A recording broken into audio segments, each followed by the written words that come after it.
The Eastern Cape Premier Oscar Mabuyane is briefing the media at this time on the latest COVID-19 situation in his province. Let's listen in. Provincial travel, as people are experiencing different effects of the pandemic that have been affected by the economic status.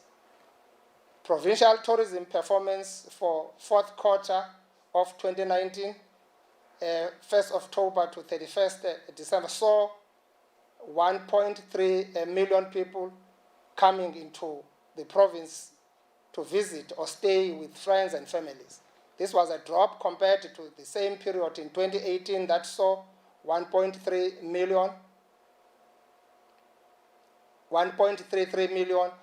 people visit to our province. This picture is projected to decrease further in 2020 due to the provincial impact COVID-19 has had on livelihoods and travelers. We remain hopeful that the recent spike of COVID-19 cases in our coastal cities will be minimal on tourism as we move swiftly to close beaches and to save lives. We recently saw the seasonal adjusted income from accommodation, for example, increase by 56.7% month to month since September 2020.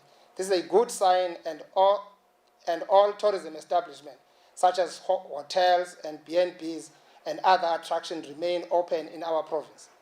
People can still enjoy our splendor. Our hotels are not closed, as we are not in the lockdown. Eastern Cape remains an adventure province, and indeed it remains yours to explore.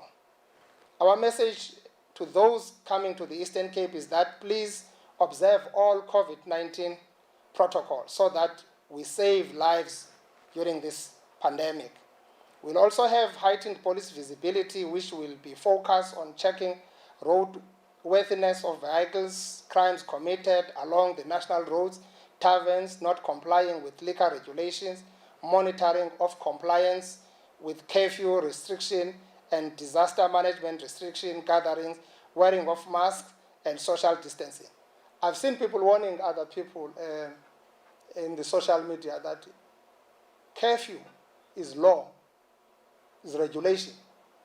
If you commit things outside curfew, if you get yourself involved with your car accident outside curfew, you are likely to experience more hardship, more problems, even with your insurances, because it is outside the law.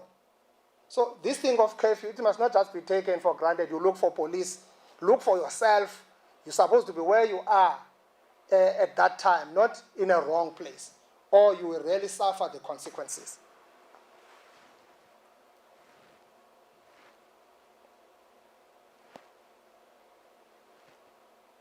All the operational forces have started reporting on the state of the beaches, and all the operational feedbacks indicate that our beaches are quiet, and that people have heeded the call of government to stay away from these beaches to stop the potential spread of the virus.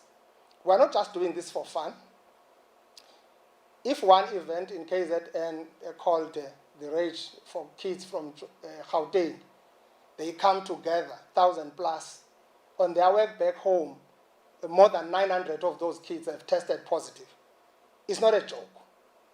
With the multitudes that we see on our beaches, it's a problem. So any caring government under the constitutional democracy, government of the people, for the people, by the people, must always look for the majority interest of people, must always cover their backs, must always think for our people. We are doing that to save lives. And as a province, in our analysis, we have looked at the 2 last weeks of December and the first week of January, at least the 3 weeks, if we can make this kind of a tight restriction, getting our people in their homes, out of all these public places, surely we can cause this kind of dent that we want to see in this virus. So we are really pleading to our people, even if you come back home from Johannesburg, elsewhere, so stay at home, enjoy your family. You have been missing your family for the whole year. Enjoy your family. At least you will see friends. You can visit friends at some other time. Protect your family.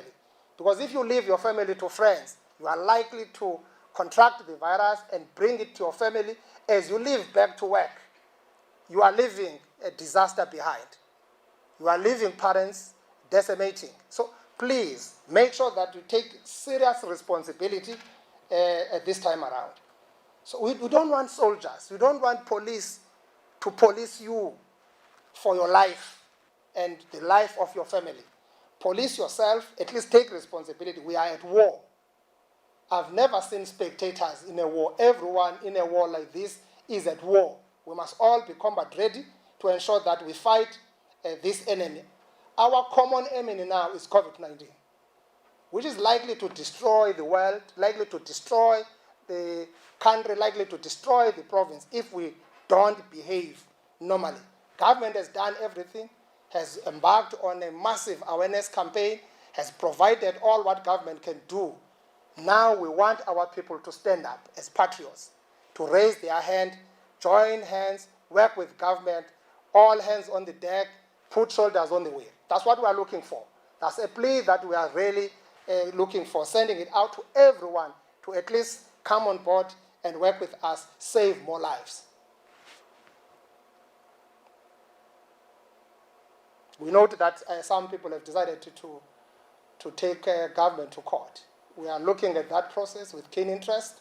We respect courts of law. We respect the constitution of this country. But this time around, you needed the high level of vigilance, high level of patriotism. We took this decision as EXCO in October in anticipation of what we are seeing. Unmute, Premier, please. Umbano. Almost for 2 minutes, we did not hear you. We took this decision as early as October. We made this submission as province to the National Coronavirus Command Council for President to arrive at that. We know the state of our province. We can't behave as if we don't know the situation in the province. We won't have hospitals to admit people who will be infected in our beaches. There will never be such capacity.